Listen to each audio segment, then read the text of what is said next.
Let's be real as fuck about life, real estate, and entrepreneurship. Hi, I'm Julie Chin. You can call me Jules. The Real as Fuck brand is all about providing tools and resources to help new and struggling agents succeed.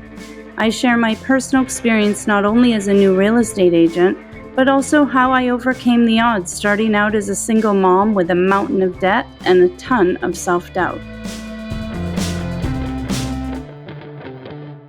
Welcome. My name's Julie Chin, and I'm the host of the Real as Fuck podcast. And today I am giddy, very excited to have Brooke Silva here with us. She is the Regional Tech Director for Keller Williams. Welcome, Brooke. Hello, hello. Yes, KW New England. That's how I know you, my friend. Right? So excited you're here. Thank you for making time. You're so busy between everything you do for how many agents? I think we have a little over 6,000 right now. And you're a mama, and I'm you're a mama. here. Yep. That's fantastic. I have to ask you something I was so curious about. What did you want to be when you were a kid? Like when you were thinking about what you would be doing? I always thought I wanted to be a school teacher. Love that. Yeah. Well, you are, like, in a way. Yeah, but what this is awful, but what I figured out as I was growing up was, one, I had a bad learning disability, and two, I actually didn't like teaching children. And I love children, but my brain is not wired to teach children. So as I was growing up, and every job I ever had before college or doing things, I ended up being the trainer. So it was kind of like I became an educator anyway, just I did it my own way. Right? That's really the best way, which is probably it. Your passion comes through so strongly, and that's exactly why. Yeah. What learning disability did you have? So I can't see numbers in my head. You can give me a spreadsheet and, you know, I'm a lady in the streets and a freak in the spreadsheets, and I have all these great tools. I can math. I cannot see the numbers in my head. I have an absolute wall up. So if you like see me take out my phone when I'm doing the tip at the restaurant or any math, I just can't do it in my head no matter what we do. Interesting. Mm-hmm. Wow. It is not fun. But I have all these great tools and all this great tech. Right. Yeah. And you're great at it. It's my passion. I'm kind of a nerd. Love it. It's my thing. It's my thing. And how did you get into tech? A couple of different things. Like? So my dad was a photographer when I was growing up, and he always had the most cutting edge printing equipment. He worked with companies like Kodak and Agfa, and he was always tinkering with these big computers because at the end of the day, the developing equipment was just these giant computers. And we've always had computers in our houses. When they would break, he would give them to me. I'd rip them apart, put them back together, make them work. And then I was lucky enough to grow up in a school district where they had started to bring computers in early. So I was able to play with all kinds of equipment from an early age. And then I went to a tech high school in Manchester, New Hampshire, where our whole class, I went to a travel, tourism, and marketing type class, and everything was done on a computer. There was no paper. Everything was computer, and just dug into it, and I loved it. That's incredible. I can't even imagine that. And it could be like my worst nightmare. And it's so, for some people, yes. For me, but remember, having that learning disability and then finding all these tools like Microsoft Access and Excel and being able to calculate things where I know how to do the formula, I just can't see it or put it on paper. So to be able to use a tool to get things done, it unlocked a new world for me of learning, because I was not an A student, a B student, a C student. I was a D student, F student, barely squeaked by my entire life. Wow. That had to be challenging. Very, very, because I could do the things. Yeah. But back then it was, no, you can't use a calculator. No, they just didn't understand disabilities enough still in those early 90s. Mm-hmm. And there were no things as IEPs or 504s or, special education was not how it is now. You're all lumped together. There was no specialist to help you. So it was keep failing until I found someone who helped me. And then that going to the tech high school unlocked everything. And that's when I started getting A's and B's and graduated. Wow. And what'd you do after high school? Oh, I had a kid. Okay. I had a kid. It was a surprise. I'll shake it up a little bit. Yeah, I mean, why not? I did a whole bunch of things, though, through that. At one point, I was a nail tech, and then I went back to school to be a nail tech educator. Because, again, the whole education, you did. Right? I worked for a credit union. And it's always an IT or training. Right. Yeah, tons of different things. Until I figured out what I truly wanted to do or where my brain was and how to utilize those things, I jumped around every few years to a different thing. And then when I finally figured out how my brain works for operations and project management and went back to school for those things, then I got really involved in more IT projects, worked for a great IT company in Massachusetts. And then my husband decided to get his real estate license, and that is how I found KW. Got you. They're all little steps that need to come after the other. They do. That's fantastic. I think that your energy and your humor it's almost like it's your trademark and must make such an impact with what you're doing. And I have a thought in my head that I'm trying to translate. I feel tech challenged, if you will. And I'm definitely not the only one out there. So my assumption is that your humor and your energy and everything you bring into each day must incredibly help when you're dealing with a tech phobe. Tech phobia is like the perfect way to put it. So when I first got into my role before coming into my regional role, nobody would sit with me. Right? I had my role at the market center was market center tech trainer.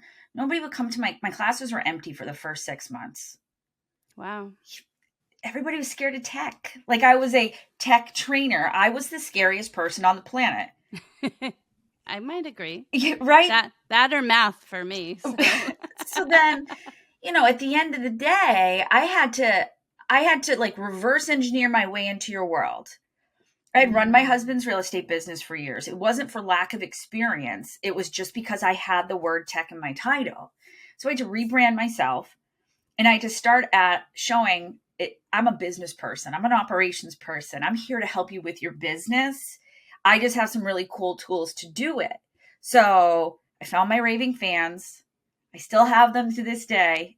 And then my classes were packed. And then engagement went through the roof. Because at the end of the day, technology is communication. And that's probably the biggest part of our job here in real estate is communicating. Correct. So when you break it down into smaller pieces and you do use love and humor to get adults through these things, then they start to learn. My other thing is, adult learners, we're so hard on ourselves. We are so, if you think about it, none of us truly go to school for real estate or to do the jobs that we do. You may not be a marketer. You're not an accountant. You don't know how to put a sign in the ground. So all of a sudden you're a business Sometimes owner. That's very, very true. I'm out there with a sledgehammer. With the ice in the ground, and you're like, how do people put these signs in the ground? It's never going to happen. But I have all these agents around me who come with biases of learning, and they want it like this. They look around them, and there's people who are just slaying this world. They're top producers on panels, but what they forget is that person sat in their seat at one point. The difference is they want it now without the learning. And I think they should know it. And it's hard. It's hard to be in a place where you have to relearn everything for your business. It's so true. And the thing is, you have to learn so many things. It's not just tech. Right. You pass that exam, and all of a sudden, like you said, you mentioned off some different careers. All of a sudden, we wear all these hats. And we now live in a society where everything is immediate. And so we expect and want to be able to jump right in. And we have to have patience. Every new agent needs to understand that it's a process. The sooner you dive in and learn the systems, the better off you'll be. But it's still going to be a process. It is. And, adults are result-based learners. We want immediate results from something, but our world is not immediate result-based. You don't call someone and then they close on the house the next day. That would be nice. Wouldn't that be great? That's not how our world works.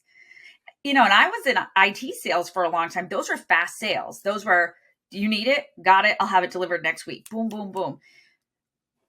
Still big money ticket moves, but nothing like how long it takes to get a house moved at the costs that they're involved. The adults just don't have any patience or grace for themselves with the process. We're awful to ourselves when we don't get it right.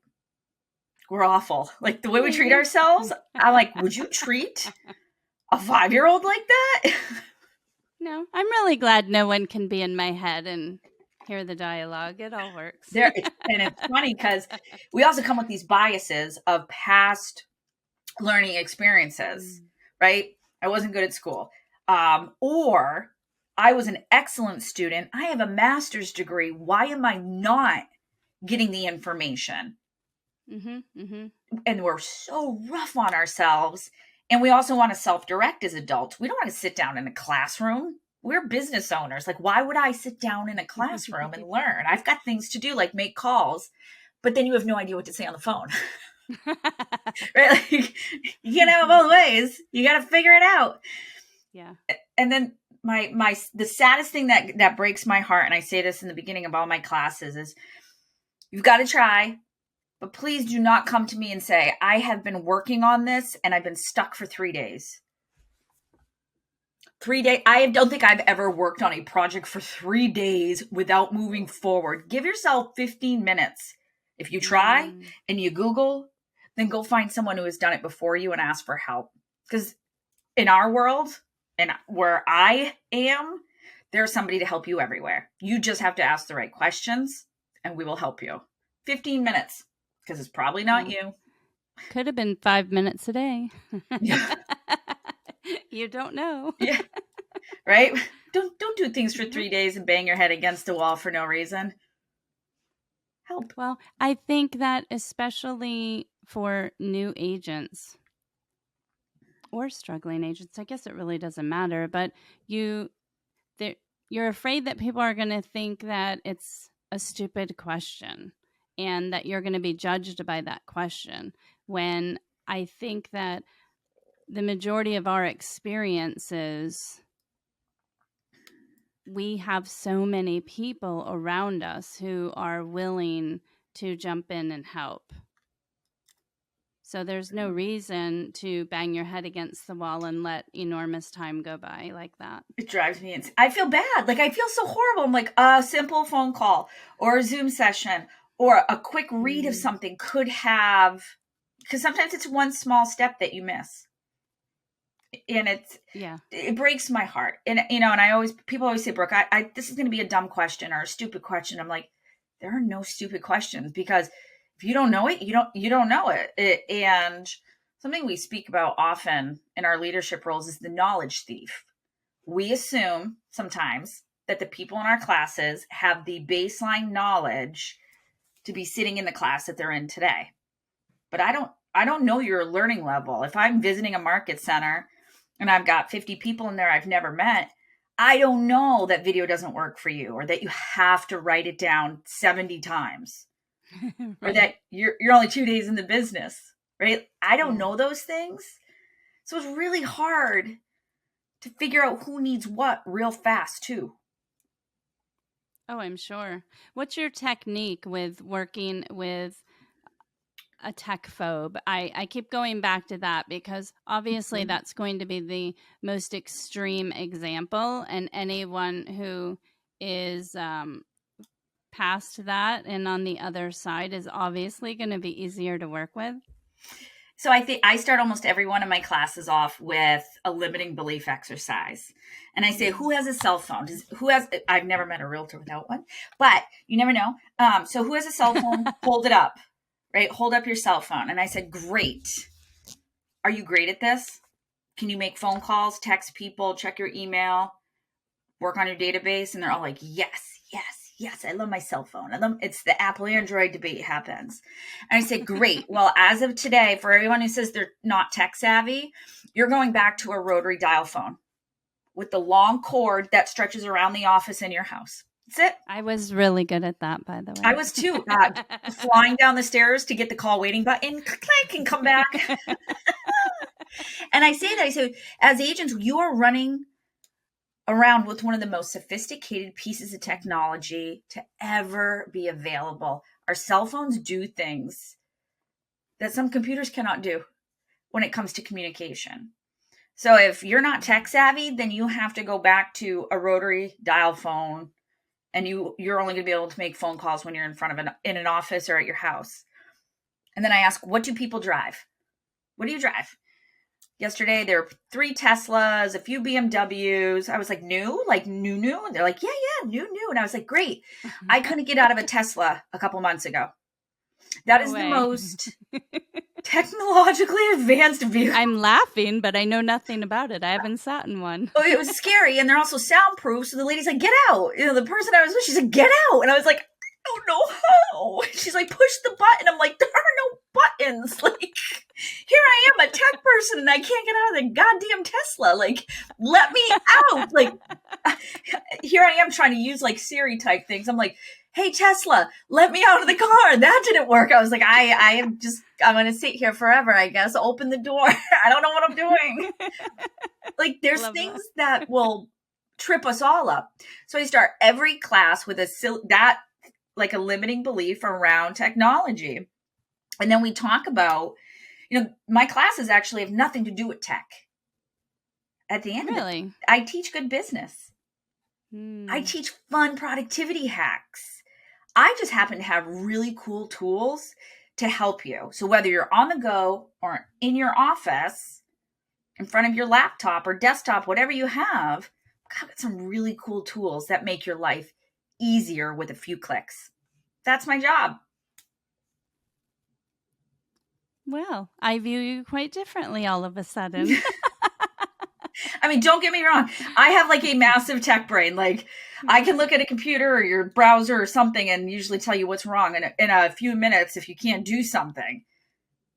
But everything we do is around good business and making good business decisions around systems and models. And when you know the systems and models and you understand the tools, I marry those things for you and put it in easier speak, right? Like I always laugh because I've said, I treat the region kind of like a kindergarten. Sometimes I have coloring pages in my workbooks. I dress up in costumes for some of my classes. I gamify every big thing that we have to go to. I hate saying this, but real estate can be really boring. Like it's the classes. I don't want to be boring as an educator. I want you to sit there. I want you to laugh. I want you to feel free to talk about things. I want you to ask hard questions or questions that you're uncomfortable with. I just want you to get really comfortable with me and the tools and trust me to help you through the learning process so you can have a really cool business. That's really wonderful and what every agent needs, because starting out, everything is overwhelming. It is. And brand new in most respects. And a lot of people shut down. That's their the way that they mentally handle those situations. Mm-hmm. So you being so relatable and approachable and fun is a game changer. And it took me a long time to get there. I spent the first year in my regional role trying to just become someone's friend. Just trust me. Just keep trusting me, and I promise you I will get you there with the tech, right? I had to be even a little more over the top than I usually am, because I needed to get the attention of my agents to see me in a different light, not the scary tech person, right? I need you to see I'm going to help you. Not only do I know tech, but I know real estate, and I know real estate business systems and business tools and models. I know our books inside and out. Give me a chance. Sit with me, and you will come back to every one of my classes. And they do. And I love them. Well, we're lucky to have you. What should agents focus on now? If we have someone in real estate school right now or just passing the exam and they're in the midst of sifting through and trying to figure things out, what do you feel from your vantage point should be their focus to help get them towards working and success a little faster? They come out the gate from real estate school, they get their license, and all they do is vomit real estate. They just come out and they're like, they hurt every relationship they have. They turn into salespeople overnight, and relationships go away. They forget to stay human through this process, and they burn all their family, friends, and network out within the first year.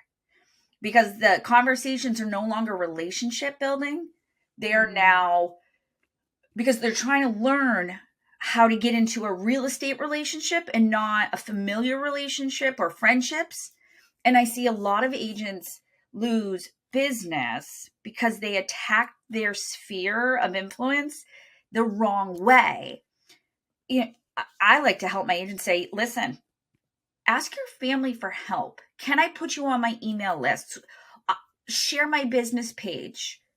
When you think of real estate, can you help me? Think of me. But coming out of the gate, they use them as their like practice. And it's like, no, stop begging and asking for sales from your sphere, and continue to build in a way where, what can you do for your family? What can your family do for you? Because everybody does something. Before you guys, I was in business to business in the IT world. From our past lives, how can you help the people who in your sphere build their business and communities through your business and your community? But they just come out and it's verbal vomit of real estate on everything. Their Facebooks are flooded with nothing but real estate begging, I call it. Just begging for sales instead of relationship building. Stay human. Stay so human and relatable. Stay true to who you are. Don't change personality. And because you're really not a real estate expert, just because you have that little piece of paper with your picture on it and it's on the wall. You're not yet. It's true. It's true. Good advice. I think the first thing I was thinking about when I passed the exam was, it was a flood of several things at once. Ooh, I need a business card. Yeah. I think that was probably my first thought. not I need to know how to talk to people. There we go. But you all do it. You all do it. And then you also worry about it for like 2 weeks straight, and you hem and haw over every detail on the business card. I'm a little bit the other way, which is just as bad actually, because I will just have an idea and immediately implement. So for signage, for example, and I mentioned this the other day on a podcast, I ordered a bunch of things. I didn't even understand what got used with what. And I spent quite a bit of money, and they came in and didn't have frames. I didn't know I needed that. And so I'm over there just jumping right in. Right. Who cares about state compliance on signs and what's legally necessary, right? I turned that in. I was, I was trained well enough already. I mean, I listened, and you weren't supposed to purchase anything without compliance looking it over. Mm-hmm. So I would send that off to Jason and wait for his email. And then but all my stuff was in my shopping cart. I mean, I was ready to go. I was just waiting for his yes. So I didn't waste money in that way. But that's a great point, is making sure that regardless of what brokerage someone's working for, they understand the rules from their brokerage, their state, before running out and purchasing anything, even the business cards. There's rules around that, and you need to look into them. And you probably don't need it right out of the gate, right? Because for your first 90 days, if you think about it, you're really not transacting. You're learning. You should be in a 30, 60, 90 type program that gets you to understand not only your local laws and how to do things, but things like there's a lot of paperwork in a real estate deal, especially in our state. Like, and you guys do it all.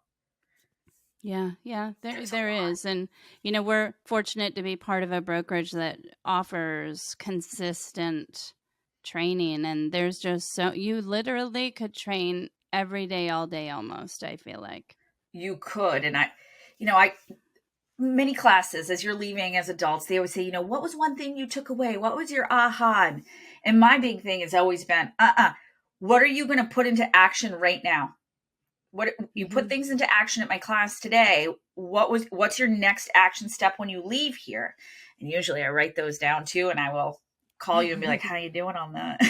Because I have the sign-in sheet, so I'm putting it like next to the sign-in sheet, and I'll check it on you guys. Yeah, a little bit of accountability. Well, if you're not going to take action in our classes, what's the point of sitting there and spending 2 hours with me?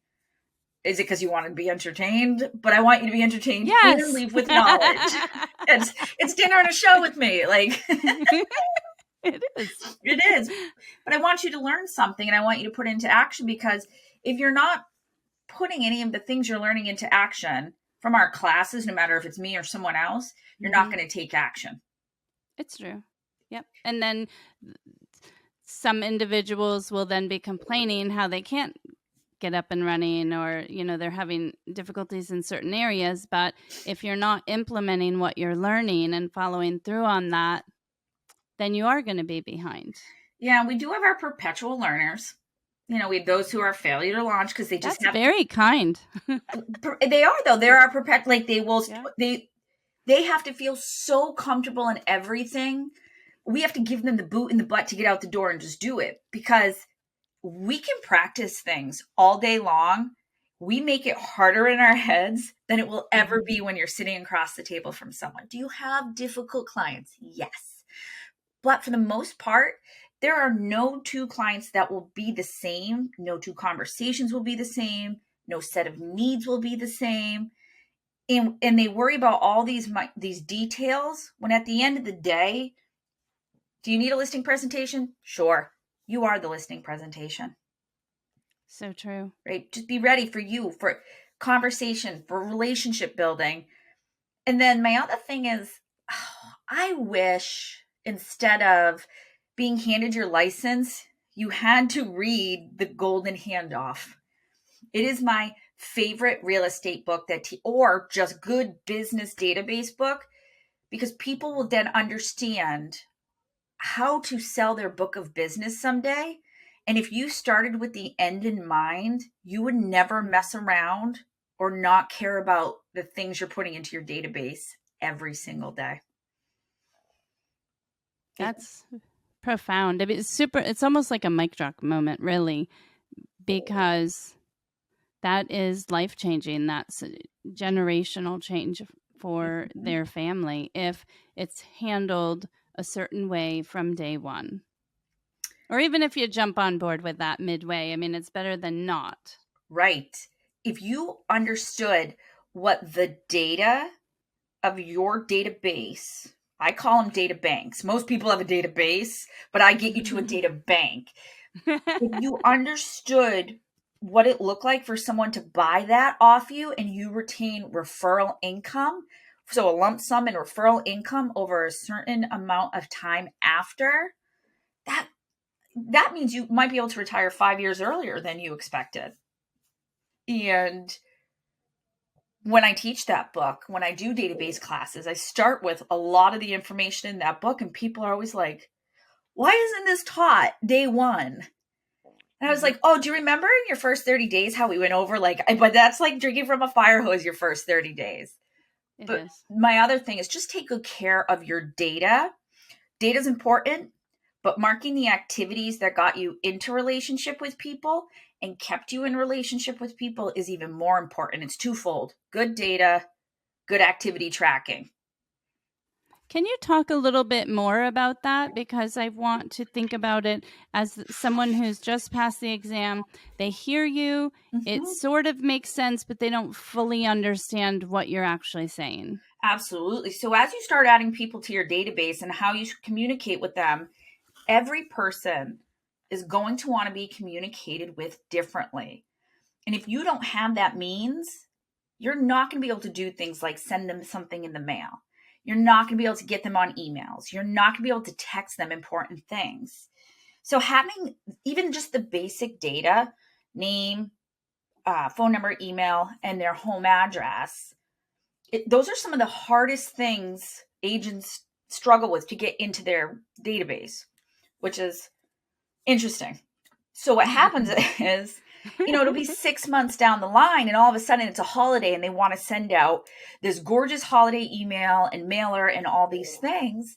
And then we go to select all, send it, and they have like 4 emails, or they only have like 20 addresses. And then they get mad at the people who deliver that information back to them, and they're frustrated with their business.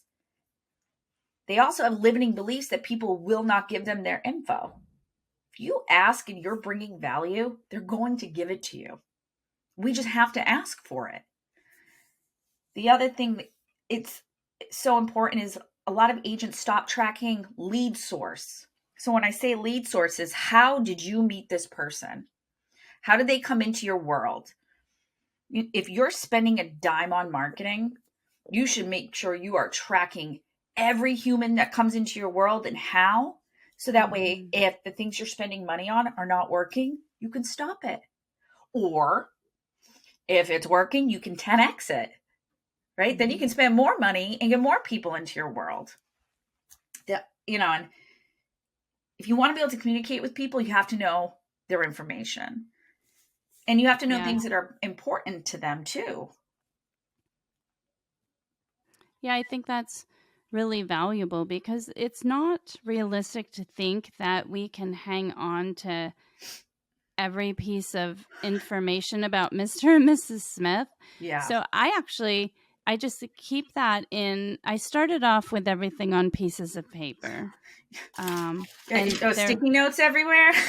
Well, no, actually, my favorite, and my kids know, like, it's a great Mother's Day gift to me.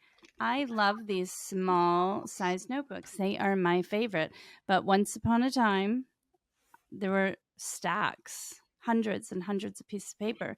Every one of those was a lead that I had gotten. And it took bringing a really outstanding young woman onto my team who sat in my office and said, "No, you can't do that. We're not doing this." And that was in 2021, so this isn't that long ago. And she'd say, like, "Oh, well, what do you do if a property comes up and you want to let that person know?" I'm like, "Oh, I start flipping through the pages." And so my first aha moment was, my system doesn't make sense because I'm actually organizing them by month and year, not by category of, oh, this person wants a condo, this one wants to be on the river, and so I realized what a time suck this was every time I would go flipping through that, plus hundreds of lost opportunity, really. Right. So she upped me to Google Drive. That was my big first step, and I went kicking and screaming, I must say. And so I started inputting. I always took really good notes when I was on the phone, so all that had to be transferred over. And I wanted to mention something I thought was really important that you said also was about understanding where your lead source came from. So what I do is not only will I track that, I never let that go. And I would really recommend that for everyone. So let's say I got Joan from client Samantha. Well, that's in my database. Now I always know that that originated from a client referral because I color code it accordingly. Same thing if it were Zillow. I could be 10 in, but I'm going to know that, okay, I've gotten this referral, but that originated 3 years ago from a Zillow call. And that Zillow call might not have even ended in a sale, but I still track it anyway because I always want to know where they're coming from. And I find it fun. I love spreadsheets. I love it. And as a business owner, you have to know where your money's moving. If you're spending money on things that are not resulting in it, why are we doing it? My big thing that I teach in the class that blows agents' minds, and I'm always like, open house is not a lead source. And they're like, excuse me? I just thought, what? That was what I just said inside my head, just so you know. What? I know. And they all do. And I'm like, go ahead. Explain to me why open house is a lead source. And for a good 5 minutes, they go down these rabbit holes and they give me the answers, every single one of them. I'm like, okay, so they saw you on a Facebook community group. Oh, they had a friend refer. Who's the friend? Oh, from another realtor. Oh, they saw it on a Facebook, and so on and so on and so on. I said, well, there's your true sources. You have to ask better questions. You have to dig. Oh, they saw a pen that you left for a server and they knew they were looking in the area. So they took a picture of your pen. They looked you up and they saw the open houses on your website. Your pen is the lead source, not your website. Got you. Right? Okay. So you just got to dig because, everybody's like, pens don't work. I'm like, oh my God, pens are my favorite thing. They're silly. They're cheap. And everybody needs a pen. Everybody. And they end up everywhere. They do. I give them to all the servers and everywhere I go, I leave pens. I never thought of that. We just got to dig deeper, ask questions. They're always like, nobody's going to answer me. And I was like, if you ask it correctly, they absolutely will. Yeah. People aren't that scary. They're really not. And if they say Facebook, great. Was it an ad? Was it something I posted? Just dig. Yeah. Yeah. It'll take you just a couple seconds. And then wow, nobody is clicking on my Facebook ads, but they're viewing them. Because if that person's name is not on your lead list and you ran a Facebook ad, so are the Facebook ads working? Maybe we could have written them better and they would click. Or maybe they're not working and we don't pay for Facebook ads sometimes, depending on the property. It all depends on your area. But yeah, lead source is the other huge thing. You don't know if the money you're spending is resulting in clients or closings. Stop spending money. Yeah, good point. What other tips and tricks do you have for the new agents? Or struggling, it goes both ways. Mm-hmm. Stop giving so much. And let me explain that. Yeah. A lot of the times when I'm brought in to help an agent who's struggling, they give so much that nobody will ever return a phone call because they've already given the people on the other end everything they need or too much. So I have a couple agents who are running these Facebook ads. They were putting all the pieces of information in all of the different parts. So there was no reason to click here for more information. Oh, gotcha. Okay. The other thing is agents worry too much about what they think the client needs instead of finding what's valuable to the clients. They assume everyone in their database needs to know that they just listed a house. They don't. That's how unsubscribes happen. Right, for sure. Stop, select, all, send. Like the amount of emails I get, and I'm like, why are you sending this? First of all, if you're sending your just listeds to all other realtors, guess what? We have a tool. It's called the MLS. We are not posting photos on a paper in a window anymore. If something hit with our market right now, if it hits the MLS, I know about it. Save your email for someone else. Yeah, good point. One of the things we learned through some data is your people are going like nose blind to you. We're like a Febreze commercial, right? Because we send so much stuff out, it's not getting seen because it's something. It doesn't matter. She doesn't care about me. I'm not in buy sell mode. I'm not in invest mode. That's annoying, right? Like, what do your people want? Ask them. That's part of the relationship building. You're allowed to send and talk about more than real estate with the people in your world. Be human. Yeah, I feel like we should close on that. That was so fantastic. But Stay human. Love your people. Stay human. Yeah. That's all. I think that the focus is just so on business that that element gets lost, and everyone means well. They're going into it with purest intentions, and hey, I've started this new job, and um eh, but to keep going on it. I remember hearing a while back a rule of post, what was it, 3 or 4 personal posts and then one business. 80 Like 20. mix it up. 80 20. You know, when agents say, Brooke, nobody clicks on my posts. Well, you didn't tell them to. You just put out a picture of a property. But you didn't say, would you like to live here? Would you like to see it? What was your favorite part of the photos of this? Like, we're not asking our people to do stuff, so they're not going to do it. And again, if they're not in buy, sell, invest mode, why am I viewing it? And all you post about is real estate. One of the things I do for our region is every Monday, I give our agents 3 to 4 engaging social media posts that have nothing to do with real estate to help them stay human in their world. They're silly, they're fun, they're social media holidays, they're light. I write the captions, the hashtags, I give them the images, and off they go.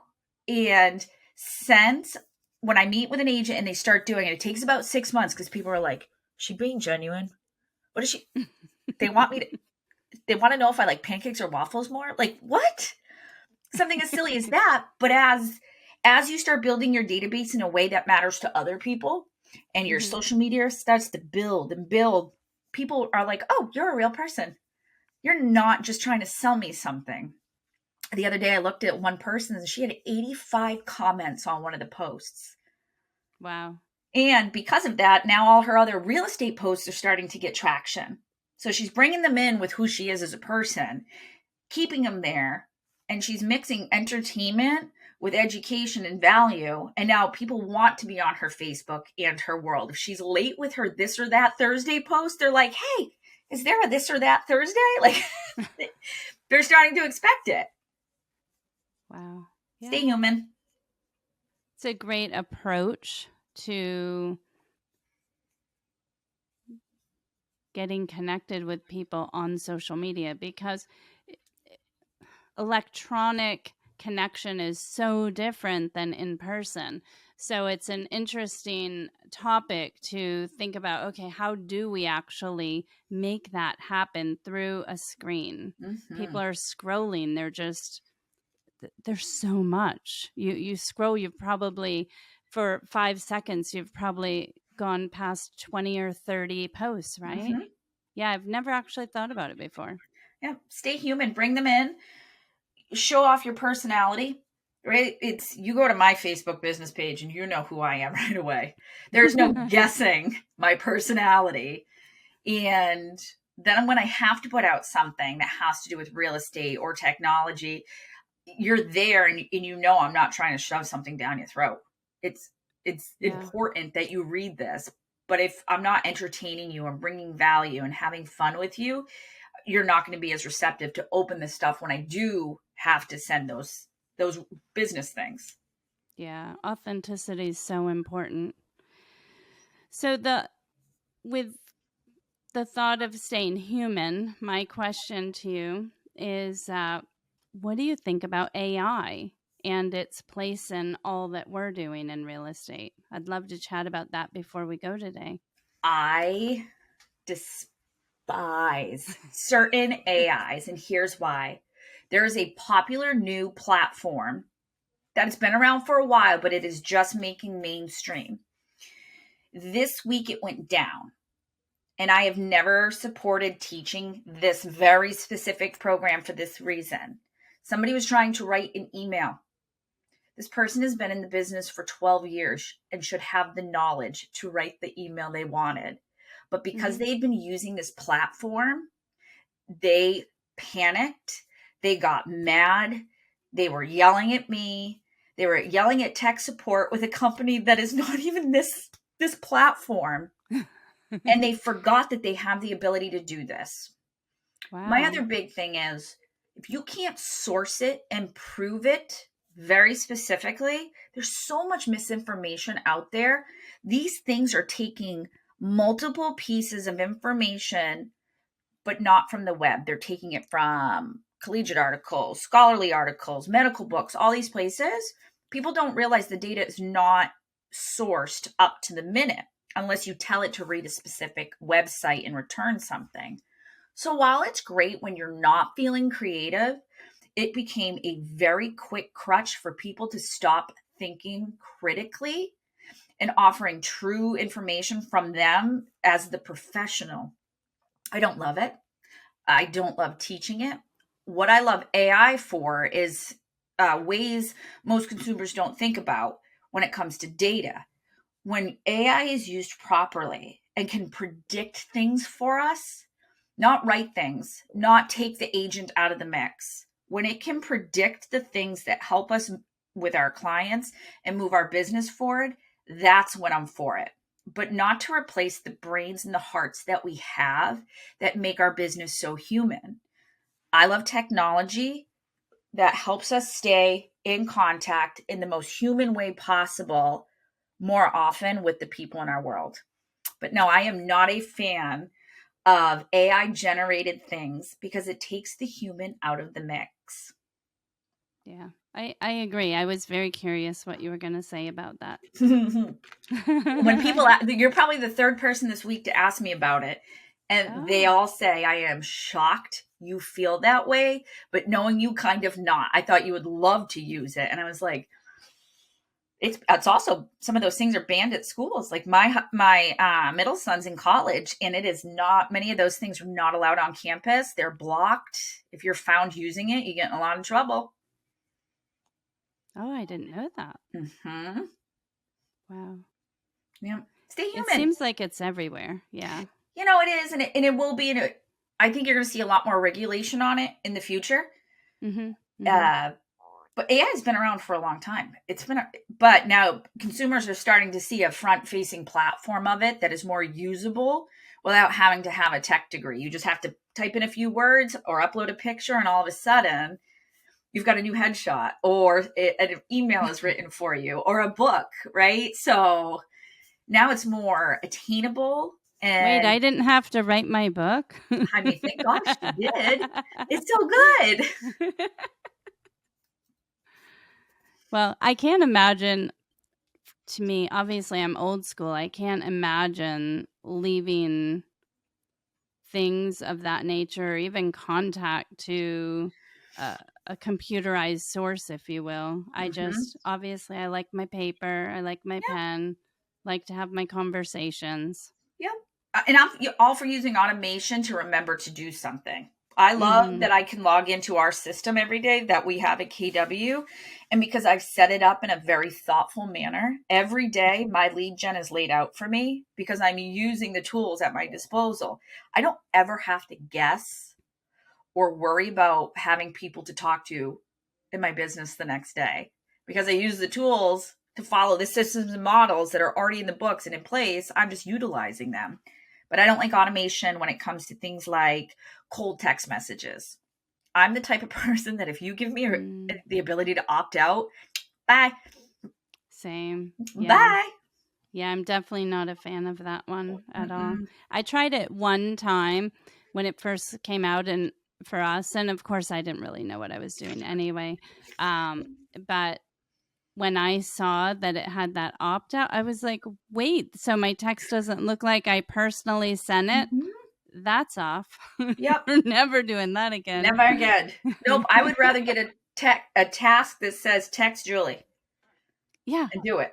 Like, right. because it's there, trust me, I know I'm supposed to text you, but I'm also putting out 18 other fires. And then at the end of the day, I sit down and I go, oh, if I had just written it down or put it in something, I would have remembered to do it. So that's why I live by the tools and the tech because I know my brain and I Yeah. love using the tools to just be a human being. Yeah, absolutely. So do I. How can people find you if they want to reach out, Brooke? BrookeTheNerd.com is the easiest way to find me. I put out all my contact information. If you've ever sat in on a class, I put most of those class materials out there. I have fun things like what's in my nerd bag, because everybody's always like, where do you get that cord? How do you charge all those things at once? So all my nerd bags out there, all the books I'm reading or love so much are out there. And I've got some silly stuff too. So check it out. Well, thank you. I really appreciate you being here today and sharing. And I'm sure that what you've put out there has been helpful to many. And listeners, thank you so much for being here today. Be sure to check us out on the social media platforms at Real AF Program.